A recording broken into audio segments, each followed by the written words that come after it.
হয়েছে আমাদের রুম। আসলে রুমের কি অবস্থা, আসলে এটা ছিল আমার বেড, যেগুলো আমার কাপড় চোপড় ছিল, এই যে এখানে আমি থাকতাম। আসলে আমাদের রুমের অবস্থা। আসসালামু আলাইকুম। আসলে এই যে দেখেন আমার এই বাতগুলো আমার ছিল, দেখেন কি ভয়ঙ্কর অবস্থা। আল্লাহ, ভিতরে এত অন্ধকার, মোবাইলের আলো জ্বালায়ও কিছু দেখি না, এত অন্ধকার, এত অবস্থা খারাপ।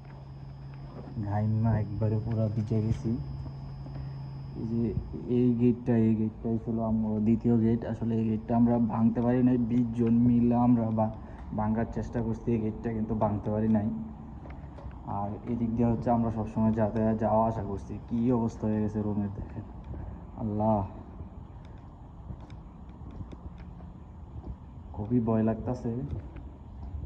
আসলে একেবারে অন্ধকার, মানে আল্লাহ মাফ করুক, করে আল্লাহ বাঁচাইছে।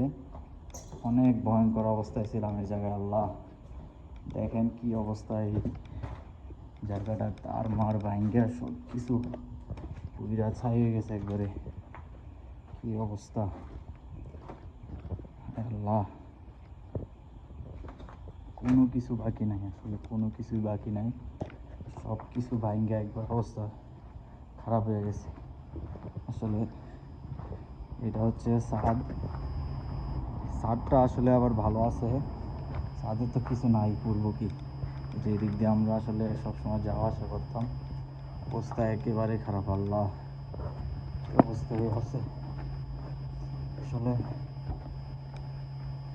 ভূতের বাড়ি তো এরকম থাকে না।